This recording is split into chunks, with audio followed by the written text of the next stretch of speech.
같이 봅니다. 사사기 13장 1절에서 5절까지 말씀입니다. 사사기 13장 1절에서 5절까지 말씀. 한 목소리로 같이 읽겠습니다. 이스라엘 자손이 다시 여호와 목전에 악을 행하였으므로 여호와께서 그들을 40년 동안 블레셋 사람의 손에 옮겨주시니라. 소라탄 단지파 가족 중에 마누아라 이름하는 자가 있더라. 그의 아내가 임신하지 못함으로 출산하지 못하더니 여호와의 사자가 그 여인에게 나타나서 그에게 이르시되 보라, 내가 본래 임신하지 못함으로 출산하지 못하였으나 이제 임신하여 아들을 낳으리니 그러므로 너는 쌈과 포도주와 독주를 마시지 말며 어떠한 부정한 것도 먹지 말지니라. 보라, 내가 임신하여 아들을 낳으리니 그의 머리 위에 삭도를 대지 말라. 이 아이는 태어나서부터 하나님께 바쳐진 나실인이 됨이라. 그가 블레셋 사람의 손에서 이스라엘을 구원하기 시작하리라 하시니. 아멘. 창세기 말씀이 한 3년 9개월 정도 하고 끝이 났어요. 그래서 출애굽을 이제 시작하는데 출애굽이 또 시작하면 언제 끝날지 모르겠어요. 창세기보다 일찍 끝나겠지만 저도 언제 끝날지 몰라서 한텀 이렇게 좀 쉬어가면서 말씀을 나눴으면 좋겠어서 사사기에서 이제 삼손, 우리가 잘 아는 삼손 말씀을 좀 몇 주 나누고 그리고 다시 더 출애굽기 말씀을 나눴으면 좋겠어요. 삼손 말씀을 나누기 전에 삼손이 살았던 시대인 사사시대에 대해서 잠깐만 나눠볼게요. 사사시대를 가장 잘 표현해주는 말씀이 있죠. 사사기 11장 25절에 보면 그때에 이스라엘의 왕이 없으므로 사람이 각기 자기의 소견에 옳은 대로 행하였더라. 여러분도 이 말씀 잘 아시죠? 사사시대를 보통 영적 암흑시대라 그래요. 왜냐하면 사사시대는 영적 악순환의 시대였기 때문이에요. 사사시대를 보면 4단계의 사이클이 계속 반복되는 것을 보죠. 첫 번째로 이스라엘 백성들이 하나님을 버리고 우상을 섬기는 죄를 짓게 되죠. 하나님께서 이스라엘 백성들에게 평안을 주셨을 때 그들 가운데 대적이 없고 소출이 풍성하고 소위 등 따시고 배부르게 되어졌을 때 그들이 하나님을 버리고 가나안 민족들이 섬기는 바알과 아스타롯 같은 우상들을 섬기게 되더라는 거죠. 그들이 우상을 섬기게 됐다라는, 구약에서 그들이 우상을 섬겼다라는 것은 그들이 물질의 풍요를 따르기 시작했고 육신의 쾌락을 따르기 시작했다라고 보면 돼요. 그리고 그 중심에는 항상 내가 왕이 되어 있더라는 거죠. 둘째로 이렇게 하나님을 버리고 우상을 섬기는 이스라엘 백성에게 하나님께서 진노하시죠. 그들을 징계하시죠. 이방 나라 가운데 어떤 나라를 하나님께서 일으켜 주셔서 이스라엘을 공격하고 그들을 종으로 삼게 돼요. 그리고 하나님께서는 하나님을 섬기는 것과 그 이방 민족을 섬기는 것 가운데 어떤 게 더 나은 것인지를 깨닫게 하시죠. 그렇게 이방인의 압제 가운데 고통당하고 있을 때 그들이 비로소 하나님 앞에 무엇을 하죠? 회개하죠. 그 궁핍함과 괴로움과 학대로 인해서 하나님께 부르짖으면서 회개를 하게 되죠. 그럴 때 하나님께서 사사를 보내주세요. 하나님께서는 이스라엘 백성의 부르짖음을 드시고 그들을 불쌍히 여기셔서 사사를 보내서 그들을 압제하는 이방 민족들로부터 구원해 주시더라는 거죠. 이러한 순환이 계속 반복이 되더라는 거죠. 그렇게 또 사사를 보내서 하나님께서 그 나라에 그 땅에 평안을 주실 때 그들이 또 어떻게 해요? 또 우상을 섬기죠. 또 범죄하죠. 또 내가 왕이 되는 또 삶을 또 살더라는 거죠. 그러면 하나님께서 그들을 또 징계하시고 이방 나라를 들어서 또 징계하시고 그러면 그들은 또 회개하고 그럼 하나님께서 또 사사를 보내시고 이게 계속해서 반복이 되더라는 거죠. 여러분, 이 영적인 악순환의 반복의 가장 큰 원인이 뭐라고 말씀하고 있는 거예요? 왕이 없으므로, 이스라엘의 왕이 없으므로 그들이 자기 소견에 옳은 대로 행했기 때문이에요. 여러분, 사사시대는 분명 이스라엘의 왕이 있었어요, 없었어요? 없었어요. 아직 왕이 세워지지 않았어요. 그런데 그들에겐 왕이 있었어요, 없었어요? 있었죠. 누가 왕이셔요? 하나님이 왕이시란 말이에요. 그 나라의 이스라엘 백성에게 육적인 왕, 사람을 왕으로 세워도 이스라엘 나라에는 항상 왕은 한 분이었어요. 하나님이셨어요. 사사시대 분명 사람의 왕이 없었지만 하나님이 여전히 그들을 다스렸어요. 뭘로? 말씀으로, 율법으로 그들을 다스렸단 말이에요. 그래서 그들이 하나님을 인정하고 우리의 왕으로 인정하고 율법을, 말씀을 지키고 순종하면 그들은 하나님의 다스림을 받는 거고 하나님을 나의 왕으로 섬기는 삶을 사는 거란 말이죠. 그런데 그들은 눈에 보이지 않는 그 하나님을 너무 쉽게 떠나더라는 거죠. 그 눈에 보이지 않는 하나님의 그 말씀, 그 율법, 하나님이 보이지 않지만 그 율법은 우리와 함께 계시는데 하나님이 보이지 않기 때문에 그들은 하나님이 주신 그 율법을 마치 없는 것처럼 지키지 않았단 말이죠. 하나님이 없는 것처럼, 우리를 다스리지 않는 것처럼 그렇게 평안할 때 그렇게 하나님을 버리고 자기가 왕이 되는 삶, 내 소견에 오른되는 삶을 살아가더라는 거죠. 여러분, 하나님의 백성이 하나님의 말씀을 그 다스림을 받지 않고 자기 소견에 옳은 삶을 살아갈 때 그 삶은 항상 하나님 앞에 범죄하는 삶을 살더라는 거예요. 나를 섬기는 삶, 이것은 곧 세상을 그리고 우상을 섬기는 삶으로 연결되어지더라는 거죠. 사사시대뿐만 아니라 지금도 똑같아요. 지금 그리스도인들도 똑같아요. 우리 인생의 주인 대신 왕 대신 하나님의 다스림을 받지 않고 내 소견에 옳은 대로 살아가면 우리는 누구를 섬기는 삶을 살아요? 나를 섬기는 삶, 세상과 우상을 섬기는 삶을 반드시 그렇게 살아가게 된단 말이에요. 나를 위해서 왕 대신 왕 된 나를 위해서 세상의 수많은 것들을 우상 삼고 살아가고 하나님까지도 나라는 우상을 섬기는 데 있어서 필요한 도구쯤으로 생각하며 하나님을 믿는다는 거죠. 하나님을 섬기는 척 한다는 거죠. 그런데 이렇게 하나님께서 하나님의 백성들이 하나님의 말씀에 순종하지 않고 내 옳은 대로, 내 소견에 옳은 대로 살아갈 때 그냥 내버려 두시지 않더라는 거죠. 왜요? 하나님은 자기 백성을 사랑하시니까. 그래서 하나님께서는 하나님의 백성들이 그 말씀의 다스림을 받지 않고 자기 소견에 옳은 대로 살아가면 하나님은 그 백성들에게 사람의 매와 인생의 채찍으로 징계하시는 거예요. 잠언 3장 12절에 보면 대저 여호와께서 그 사랑하는 자를 징계하시기를 마치 아비가 그 기뻐하는 아들을 징계함 같이 하시느니라. 히브리서 말씀. 주께서 그 사랑하는 자를 하시고 그가 받아들이는 아들마다 채찍질하심이라 하였으니 너희가 참음은 징계를 받기 위함이라. 하나님이 아들과 같이 너희를 대우하시리니 어찌 아버지가 징계하지 않는 아들이 있으리요. 징계는 다 받는 것이거늘 너희에게 없으면 사생자요 친아들이 아니니라. 아멘. 하나님께서 징계하는 자는 하나님의 자녀예요.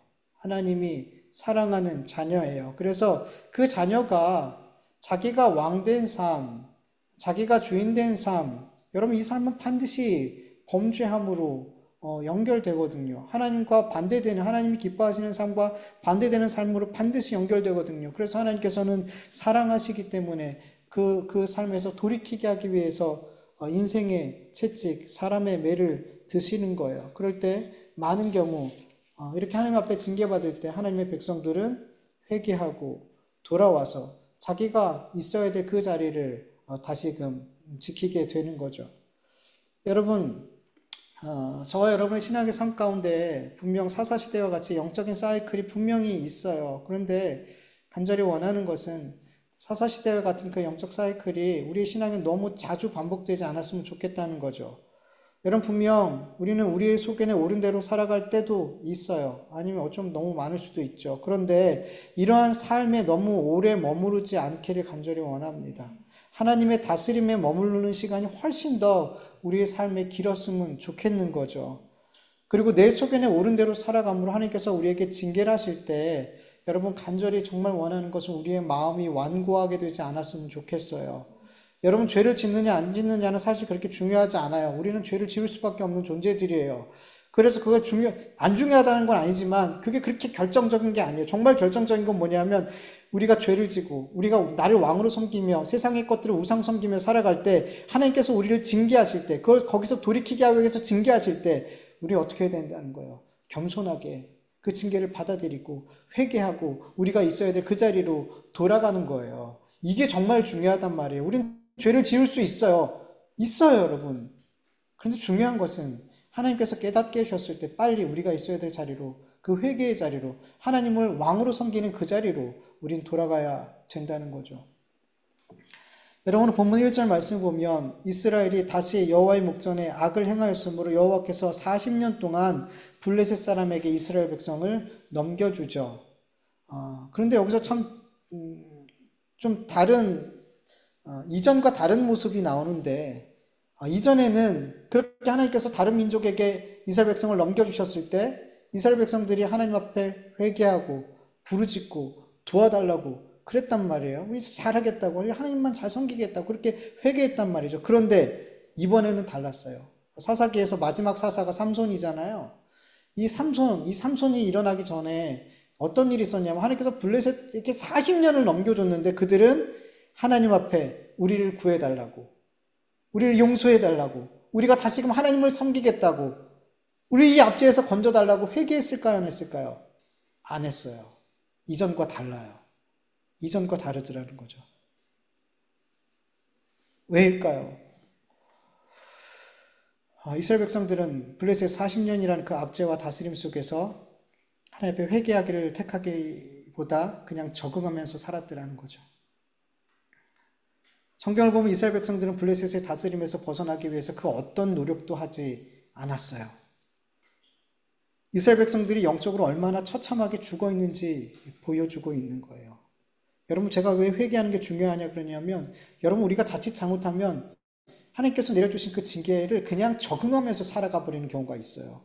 그냥 그러려니, 그냥 이런 고통, 그냥 이렇게 이 정도면 뭐 괜찮지 하고 그냥 넘어가, 그렇게 그냥 그 상황에 적응하고 살아가는 경우들이 있단 말이에요.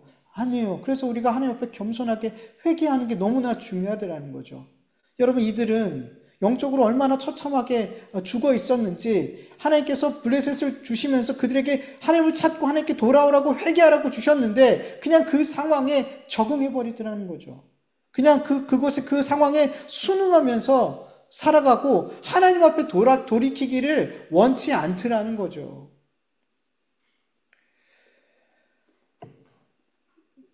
이스라엘의 이런 영적인 그 타락, 영적인 죽음의 모습이 어떠했는지 오늘 본문에 나오는 삼손의 아버지 마노아의 이름이 어떤 뜻인지 아세요?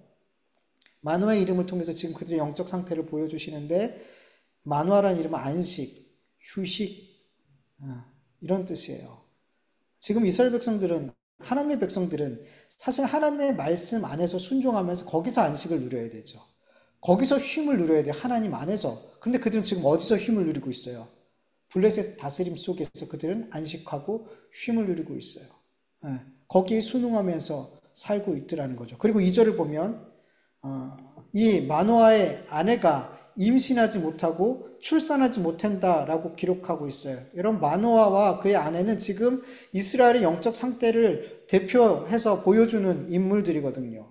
여러분, 마노아와 그의 아내가 생명을 낳을 수 없었어요. 그 이유가 성경은 나오지 않아요. 보통 누가 아이를 낳지 못하면 나이가 많아서 뭐 이런 경우가 대부분이거든요. 나이를 많아가지고 아이를 낳지 못하더라 뭐 이런 경우가 대부분인데 오늘 성경에는 이들이 왜 아이를 낳을 수 없었는지 이유가 나와 있지 않아요. 그냥 임신하지 못함으로 아이를 낳지 못했다 그래요. 원어로 보면 잉태의 뿌리가 뽑혔다라고 기록하고 있어요. 이게 이유예요. 잉태의 뿌리가 뽑혔다. 이게 영적으로 보면 무슨 의미인가요? 이스라엘의 영적인 상태를 지금 보여주고 있는데 여러분, 우리 그리스도인들이 하나님 앞에 어떤 영적인 열매를 맺을 수 있는 것은 하나님께 붙어 있을 때죠. 하나님께 떨어져 있으면 우리는 어떠한 영적인 열매를 맺지 못한단 말이에요. 그래서 요한복음 15장 4절에 보면 내 안에 거하라 나도 너희 안에 거하리라 가지가 포도나무에 붙어 있지 아니하면 스스로 열매를 맺을 수 없음과 같이 너희도 내 안에 있지 아니하면 그러하리라. 여러분, 우리 그리스도인들이 열매를 맺을 수 있는 유일한 방법은 포도나무 대신 예수 그리스도께 붙어 있는 것밖에 없어요. 그래야지 우리는 열매를 맺을 수 있단 말이에요. 그런데 이스라엘 백성들은 지금 하나님 앞에 떨어져 나가 있더라는 거죠. 포도나무에서 끊어져 꺾여 있는 그런 가지가 되어서 지금 어떤 생명의 열매를 낳을 수 없는 그런 상태에 있었더라는 거죠. 그리고 그 상태에 만족하고 안주하면서 살아갔더라는 거죠. 지금 이스라엘 영적인 상태가 이렇더라는 거예요. 그런데 여러분, 여호와의 사자가 마노아의 아내에게 찾아가서 이렇게 말씀하세요. 네가 본래 임신하지 못함으로 출산하지 못하였으나 네가 잉태의 뿌리가 뽑혀가지고 출산하지 못했으나 이제는 임신하여서 아들을 낳으리라. 그리고 이 아이는 태에서 나옴으로부터 하나님께 바쳐진 나실인이 되고 하나님께서 이 아이를 통해서 블레셋 사람의 손에서 구원을 시작하신다라고 말씀해 주시더라는 거죠. 여러분 지금 이스라엘의 영적 상태는 마노아와 그의 아내와 같이 이 세상에 안주하며 하나님께서 하나님 앞에 그 어떤 영적인 열매를 맺지 못하는 마치 포도나무에서 끊어져 나간 가지와 같은 영적으로 죽어있는 상태였어요. 하나님께서 블레셋이라는 매를 드셨음에도 불구하고 그들은 회개하지 않고 여전히 자기의 소견에 옳은 대로 자기가 왕되어서 살아갔단 말이죠. 회개하고 돌이키지 않았단 말이죠. 그런데 놀랍게도 하나님께서는 이스라엘 백성이 하나님의 징계를 받음으로 회개하지 않고 그 죄악의 삶에서 돌이키지 않았음에도 불구하고 이스라엘을 압제하는 블레셋으로부터 구원하기 위해서 삼손이라는 사사를 준비하고 계시더라는 거죠. 여러분 저는 이런 말씀을 대할 때마다 정말이지 우리의 구원은 우리가 하나님 앞에 구원 받을 만한 어떤 행위를 해서가 아니라 하나님의 열심으로 말미암아 우리가 구원을 받는다라고 또 확인하게 되는 거예요. 우리가 죄에서 구원받고 하나님의 자녀로 받아들여지는 것은 이 모든 과정은 다 하나님의 은혜인 줄 믿습니다. 하나님의 오래 참으심이 우리의 구원이 됐고 하나님의 열심이 우리의 구원이 됐고 하나님의 그 끊을 수 없는 사랑이 바로 우리의 구원이 된 줄 믿으시길 축원합니다. 여러분 우리는 원래 참포도나무에 붙어있는 가지가 아니었어요. 그 가지로부터 떨어져 있는 죽은 것과 같은 존재였어요. 그런데 하나님께서 참포도나무 대신 예수님께 우리를 접붙여 주셔서 우리에게 생명을 주셨어요. 우리가 그 예수님께 접붙임 받아서 생명의 열매를 맺게 되는데 여러분 이 또한 우리의 힘으로 열매 맺는 게 아니라 뿌리로부터 올라오는 예수 그리스도로부터 올라오는 그 능력을 그 양분으로 말미암아 우리가 열매를 맺게 된 거죠. 우리 그리스도인들의 생명을 얻는 것과 열매를 맺는 모든 것이 내가 했다라고 말할 수 있는 것이 그 하나도 없더라는 거죠. 하나님의 은혜인 거죠. 하나님의 열심인 거죠. 하나님께서 내가 징계를 받았으면서도 회개하지 않는 상태에 있을지라도 하나님께서는 우리의 구원을 위해서 계속 일하시고 계심을 믿으시길 축원합니다. 여러분 이런 말씀을 들을 때 그래 어차피 내가 이렇게 하든 저렇게 하든 하나님의 열심히 나를 구원할 거야. 그러니까 뭐 나는 내가 원하는 대로 이렇게 살면 되겠지라고 생각하는 사람이라면 그 사람 안엔 분명히 하나님이 없을 거라는 생각이 들어요. 우리가 이런 하나님의 열심을 보면 우리는 어떤 마음이 들어요? 하나님 감사합니다. 제가 좀 더 죄와 피 흘리기까지 싸우겠어요. 하나님 제가 하나님의 그 다스림 앞에 제가 순종할게요. 우리는 그 하나님의 사랑과 그 열심을 볼 때마다 우리는 하나님 앞에 어차피 하나님이 구원하시니까 이런 방향으로 나갈 수 없단 말이에요. 하나님 앞에 그 사랑 앞에 그 은혜 앞에 합당한 삶을 살려고 애쓰고 힘쓰는 삶이 되어줄 줄 믿습니다. 5절을 보면 여호와의 사자가 마노아 아내에게 보라 내가 임신하여 아들을 낳으리니 그 머리 위에 삭도를 대지 말라. 이 아이는 태에서 나옴으로부터 하나님께 바쳐진 나실인이 됨이라 라고 말씀하셨어요. 여러분 나실인은 그냥 서원이 아닌 하나님 앞에 특별한 서원을 한 사람이에요. 특별한 서원은 자기 몸을 하나님 앞에 드리기로 작정한 그런 사람들이에요. 신명기 6장 2절에서 8절 좀 길지만 같이 읽어볼게요. 이스라엘 자손에게 전하여 그들에게 이르라. 남자나 여자나 특별한 서원 곧 나실인의 서원을 하고 자기 몸을 구별하여 여호와께 드리려고 하면 포도주와 독주를 멀리하며 포도주로 된 초나 독주로 된 초를 마시지 말며 포도즙도 마시지 말며 생포도나 곰포도도 먹지 말지니 자기 몸을 구별하는 모든 날 동안에는 포도나무 솟아는 씨나 껍질이라도 먹지 말지며 그 서원을 하고 구별하는 모든 날 동안은 삭도를 절대로 그의 머리에 대지 말 것이라. 자기 몸을 구별하여 여호와께 드리는 날이 차기까지 그는 거룩한즉 그의 머리털을 길게 자라게 할 것이며 자기 몸을 구별하여 여호와께 드리는 모든 날 동안은 시체를 가까이 하지 말 것이요 그의 부모 형제 자매가 죽은 때라도 그로 말미암아 몸을 더럽히지 말 것이니 이는 자기의 몸을 구별하여 하나님께 드리는 표가 그의 머리에 있음이라. 자기의 몸을 구별하여 모든 날 동안 그는 여호와께 거룩한 자니라. 아멘. 나시리는 자기 몸을 구별하여 거룩하게 드린 자예요.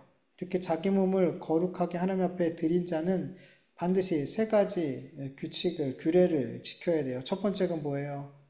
포도주나 독주를 마시지 않는 거예요. 여러분, 당시에 포도주는 모든 사람이 즐기는 음료이면서 술이었죠. 그리고 포도로 만든 음식이 상당히 많았어요.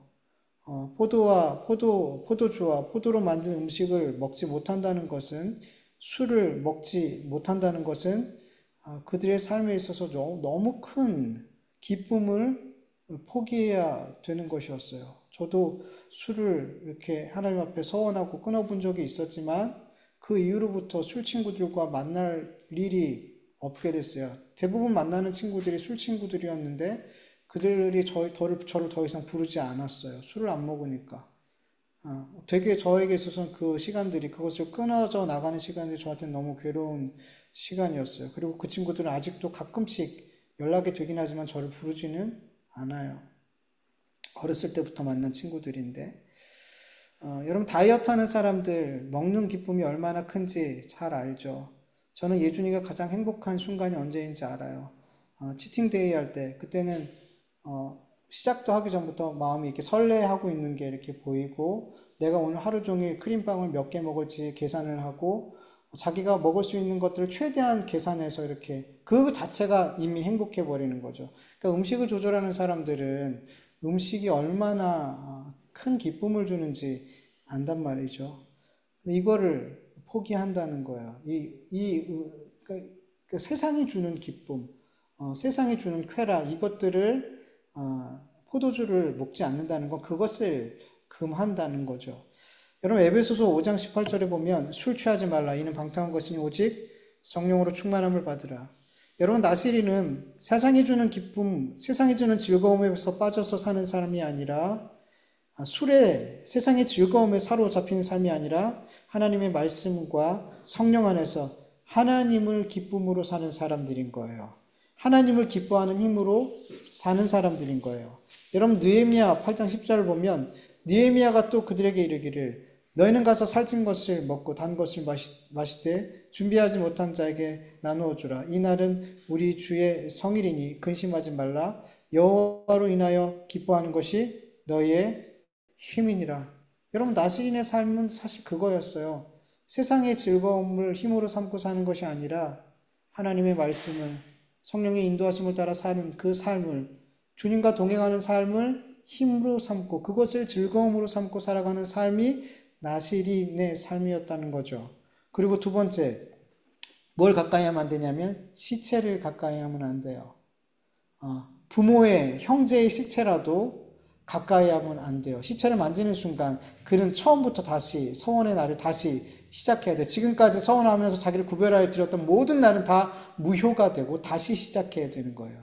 여러분, 죽음이라는 것 자체가 죄의 결과로 오는 거죠. 죄는 거룩함과 반대되는 부정한 거예요. 그래서 하나님 앞에 거룩하게 구별되어 드려진 나시리는 이 부정함, 이 죽음, 이것을 만지지도 말고 가까이에서도 안 된다는 거예요. 여러분, 이것을 영적으로 풀어보면 어떤 거냐면 나시리는 하나님과의 관계가 끊어져 있어서 영적으로 죽어있는 세상 사람들을 가까이에서는 안 된다는 거예요. 여러분, 세상 사람들과 상종하지 말라는 그런 말이 아니에요. 그들이 살아가는 방식, 그들이 목적하는 그 목적, 그들의 삶의 이유, 하나님과 상관없이 살아가는 그들의 삶의 모든 방식을 가까이 하지 말라는 거예요. 왜요? 그들의 그 삶은 죽은 삶이거든요.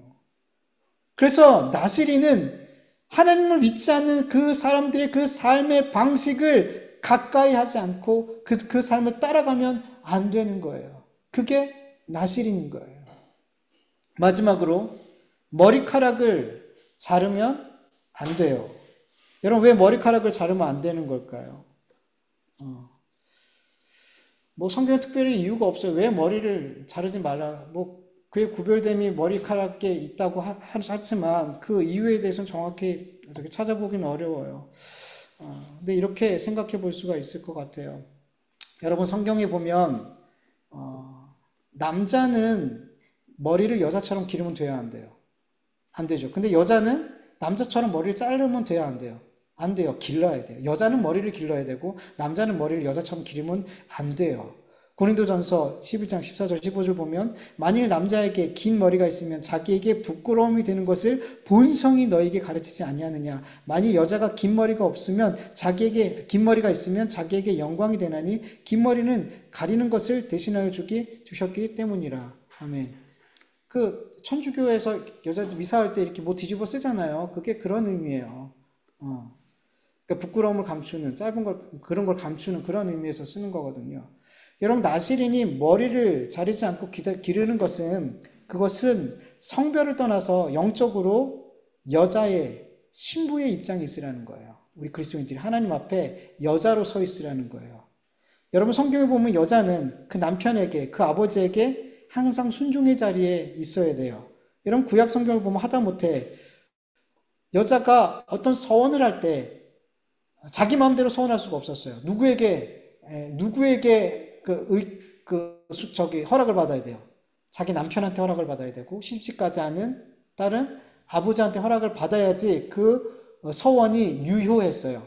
허락 없이 자기 마음대로 하면 그건 유효하지 않았어요. 서원조차도. 그러니까 자기 뜻대로 할 수가 없었어요. 하나님 앞에 드려지는 서원조차도. 남자의 허락을 받아야 됐어요. 남편의 허락, 아버지의 허락을 받아야 됐어요. 여자는. 여러분, 이것은 여성 차별의 문제가 아니라 영적인 부분을 우리에게 가르치고 있는 거예요.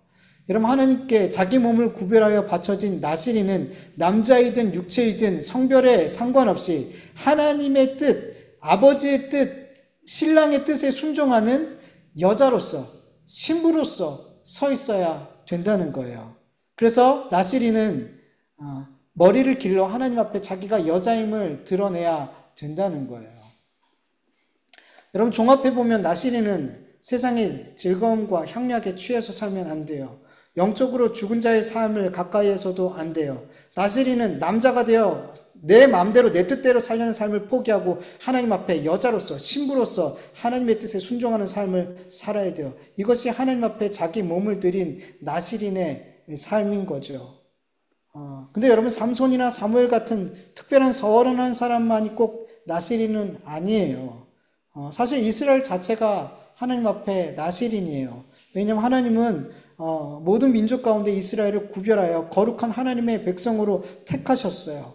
그들을 모든 민족 중에 택하여서 하나님을 찬송하는 백성이 되게 하셨단 말이에요. 이사야서 43장 21절 보면 이 백성은 내가 나를 위하여 지었나니 나를 찬송하게 하려 함이니라. 하나님께서는 분명한 목적을 가지고 이스라엘을 통해서 하나님께서 찬송으로 영광 받으시기 위해서 그들을 구별하셨단 말이에요. 많은 백성들 가운데. 그리고 더 정확히 얘기하면 육적인 이스라엘이 아니라 영적인 이스라엘인 우리 그리스도인들을 하나님은 하나님 앞에 거룩한 나시린이 되게 하셨다는 거죠. 베드로전서 2장 9절을 보면 그러나 너희는 택하신 족속이요 왕같은 제사장이요 거룩한 나라요 그의 소유된 백성이니 이는 너희를 어두운 데서 불러내어 그의 기이한 빛에 들어가게 하신 이의 아름다운 덕을 선포하게 하려 하심이라. 아멘. 여러분, 하나님께서 우리 그리스도인들을 이 모든 세상 사람들 가운데 거룩하게 구별하여서 하나님의 나라, 거룩한 왕같은 제사장, 하나님의 백성으로 그렇게 구별하여 부르셨어요. 나시린으로 부르셨더라는 거죠. 근데 우리의 삶을 보면 우리가 정말 하나님 앞에 나실인의 삶을 살고 있냐는 거죠.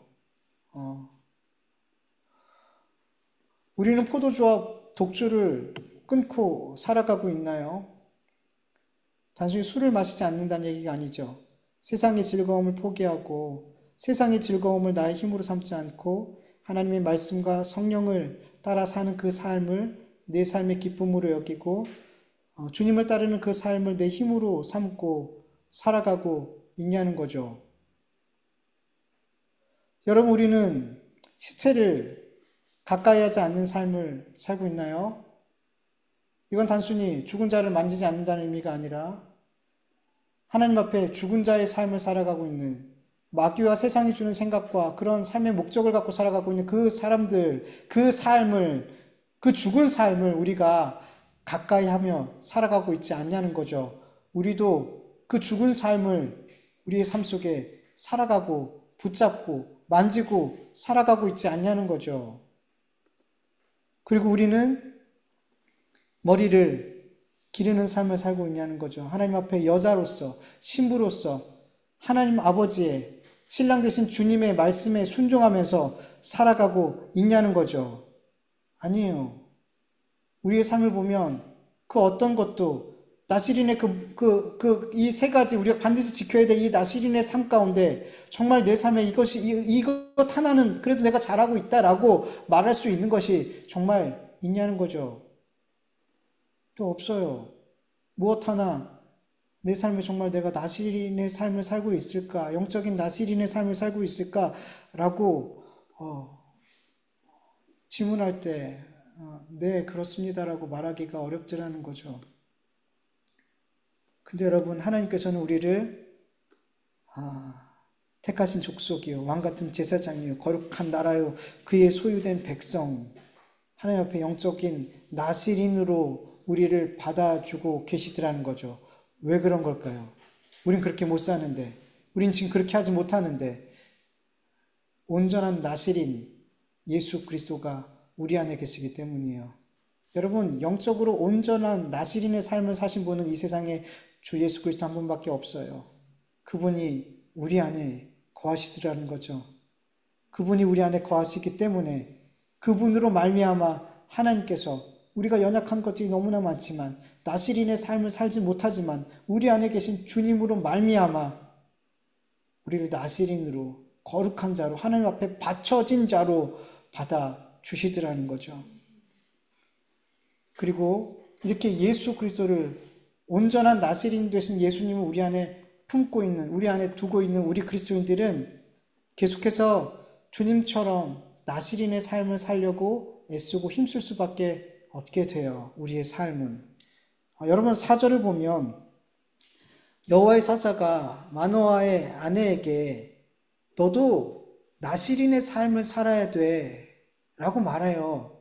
너는 삼가 포도주와 독주를 마시지 말며 어떤 부정한 것도 먹지 말지니라. 너도 나실인으로 살아야 돼. 너도 구별돼야 돼. 너도 거룩해야 돼. 왜요? 그 안에 누가 있으니까? 나실인이 있으니까. 그래서 그에게 그런 명령을 하는 거예요. 여러분, 마찬가지예요. 우리 안에 영적으로 온전한 나실인 되신 예수 그리스도가 있기 때문에 이 예수 그리스도를 품은 우리들도 거룩한, 하나님 앞에 구별된, 하나님께 바쳐진 나실인의 삶을 살아야 되는 거예요. 그럴 때 그 삶에서 뭐가 태어나는 거예요? 온전한 나실인 되신 예수님이 우리의 삶의 영적인 열매로 나타나는 거란 말이에요. 여러분, 부족해요. 우리는 나실인의 삶을 살기가 어쩌면 불가능해요. 그런데 여러분, 우리 안에 주님이 계시기 때문에 우리는 그 삶을 포기할 수가 없는 거예요. 하나님께 바쳐진 삶을 포기할 수가 없는 거예요. 여러분, 중요한 건 그거예요. 우리가 애쓰고 힘써도 그런 삶을 온전하게 나실인의 예수님처럼 온전한 나실인의 삶을 살 수 없을 수 있어요. 충분히 그래요. 그럴 수 있어요. 그런데 우리가 죽는 날까지 이 삶을 지향하면서 살고 있느냐, 이 목표, 이 삶을 세상 사람들과 다른 나는 하나님 앞에 바쳐진 삶을 살 거야. 나는 나시린의 삶을 살 거야. 이 삶을 향해서 계속 달려가고 있느냐. 주님은 그것을 보신다고 믿어요. 어떤 결과, 완벽하게 예수님처럼 사는, 예수님처럼 완전한 나시린의 삶을 사는 것, 그것을 주님은 그것을 우리한테 열매로 내놓으라고 하지 않으세요. 그럴 수 없는 거 아세요? 우리는 이미 그렇게 할 수 없으면 우리 스스로가 알아요. 근데 하나님은 우리 안에 있는 예수님으로 말미암아 이미 받으셨어요. 받으셨단 말이에요. 예수님으로 이미 하나님께서는 우리가 하나님 앞에 드려야 될 모든 것을 예수님을 통해서 다 받으셨단 말이에요. 그것을 믿는 자들은 예수님 통해서 하나님께서 다 받으셨으니까 우리는 그냥 그렇게 살면 돼. 내가 원하는 대로 살면 돼. 이렇게 사는 것이 아니라 나도 예수님처럼 하나님께 바쳐진 삶을 살아야겠다. 그러면서 매일같이 영적인 씨름을 하면서 사는 것이 정말로 내 안에 예수 그리스도를 모시고 온전한 나시린 되신 예수님을 모시고 사는 사람들의 그리스도인의 삶이라는 거예요. 여러분, 우리는 어떠한 큰 목적과 큰 열매를 목표로 해서 내가 이런 열매를 반드시 맺어야겠다. 여러분, 이런 목표보다 나에게 주어진 삶 속에서 예수님 나에게 주신 그 은혜를 기억하면서 내가 살아갈 수 있는, 내가 순종할 수 있는 최선의 삶을 살려고 애쓰고 힘쓰는, 저는 그것으로 너무나 충분하다고 생각을 해요. 우리 예준이 예찬이가 이번에 중간고사를 봤어요. 고등학교 처음 올라가서 중간고사 보고, 예찬이도 1학년 때는 그렇게 시험 안 보더라고요. 2학기 때부터 보더라고요. 처음 시험을 봤는데 제가 옆에서 봤을 때 지금까지 이렇게 열심히 공부한 적이 없었어요. 예찬이가 오늘 시험을 마지막으로 맞춰서 친구들이랑 노느라고 신났는데 전화가 왔어요. 아버지, 저 어떤 과목 60 몇 점 맞고요. 어떤 과목 60 몇 점 맞았어요. 그래서 너무 잘했어. 와, 정말 너무너무 잘했어. 왜냐하면 예찬이가 그렇게 노력한 적이 없었거든요. 예찬이가 그렇게 애쓰면서 힘쓰면서 공부한 적이 없었거든요.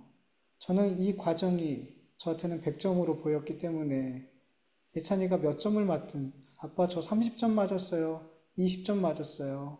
이렇게 말을 해도 저는 똑같이 말했을 거예요. 잘했어 우리 아들. 수고했어 우리 아들. 고생했어. 오늘 열심히 놀아. 잘했어. 저는 그렇게 얘기했을 거예요. 왜냐하면 예준이가 그리고 예찬이가 열심히 했거든요. 지금까지 해보지 않았던 노력을 했거든요. 그 과정이 너무나 예쁘고 기특하고 침이 마르도록 그렇게 칭찬해주고 싶었어요.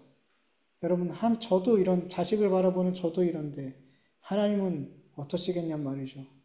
여러분, 우리가 하나님 앞에 바쳐진 삶을 살려고 이 힘든 세상, 이 죄악 가득한 세상에서 그렇게 세상과 구별된 삶을 살려고 애쓰고 몸부림치는 그런 모습 자체가 하나님께는 너무나 사랑스러운 거예요. 그것 자체가 하나님께서 귀하게 받으시는 열매인 줄 믿습니다.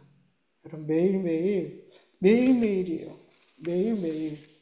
저도 늘 애쓰고 힘써야 되는 여러분과 동일한 위치에 있어요. 저도 많이 넘어지고, 저도 이거 하나님께서 기뻐하지 않는 일인데 하면서도 할 때가 너무 많은 여러분과 동일한 애씀과 힘씀이 필요한 저예요. 여러분이 늘 매일매일 그렇게 주님이 기뻐하시는, 주님께 바쳐진 자의 삶을 살려고 애쓰고 힘쓰는 저와 여러분 되기를, 정말 이 시대에 나의 삶을 하나님 앞에 바치기를 꺼려하고 그것을 생각조차도 하지 않는 그런 믿는 자들이 많은 이 세대 가운데 정말 내 마음 중심으로부터 나의 삶을 하나님께 바치고 싶다. 이런 열망이, 이런 간절한 소망을 갖고 살아갈 수 있는 저와 여러분 되길 원합니다. 정말 이 시대에 하나님 앞에 나시린의 삶을 살려고 애쓰는 저와 여러분 되기를 간절히 소원합니다. 같이 말씀을 기억하면서 기도하죠. 하나님 아버지 감사합니다. 하나님 말씀을 같이 나누시고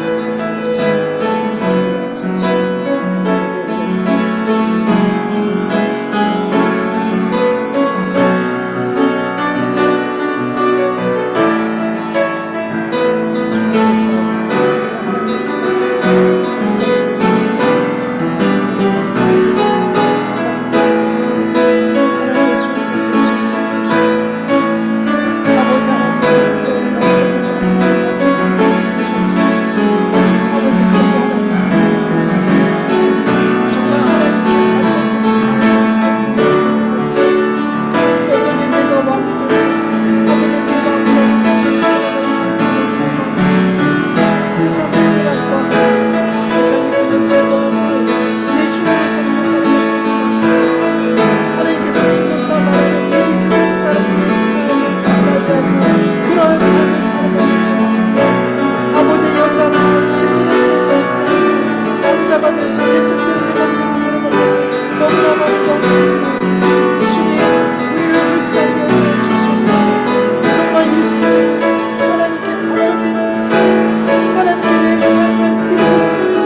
감사합니다. 오늘도 우리의 찬송을 받아주시고 우리의 기도를 들어주시고 우리의 예배를 받아주셔서 감사합니다.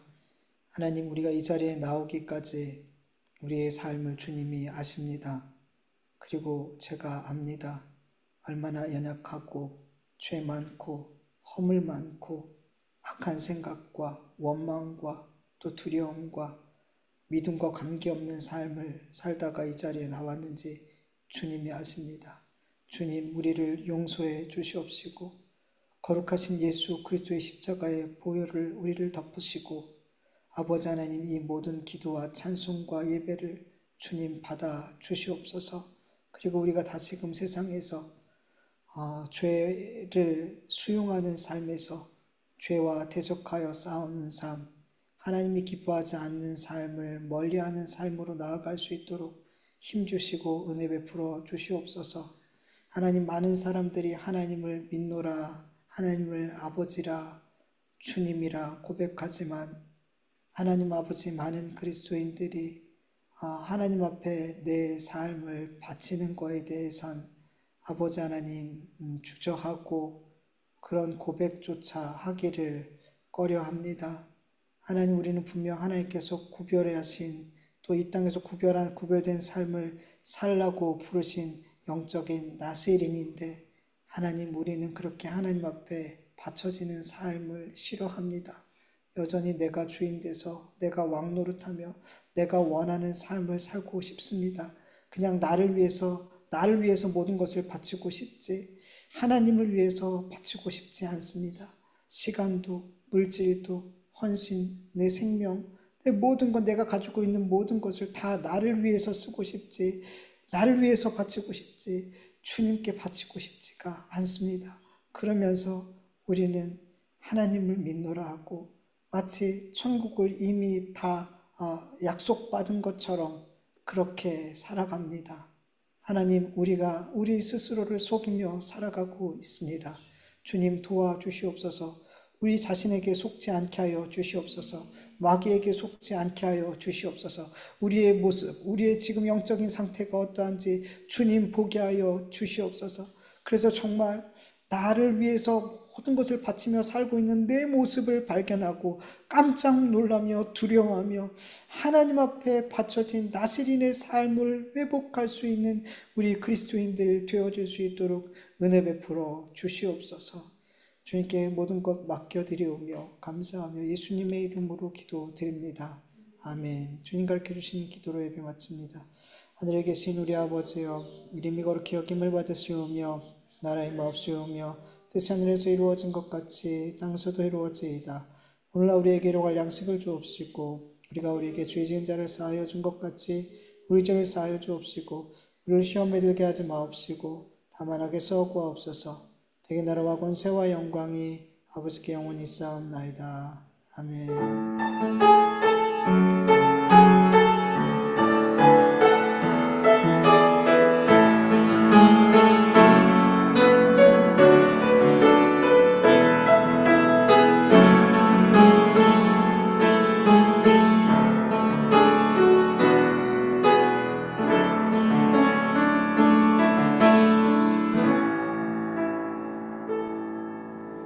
우리 예배를 받으신 하나님께 감사와 영광의 박수를 올려드립니다. 하나님 감사합니다. 오늘도 우리 예배를 받으시고 아버지 하나님, 우리를 이렇게 인도하시고 아버지 하나님, 우리에게 새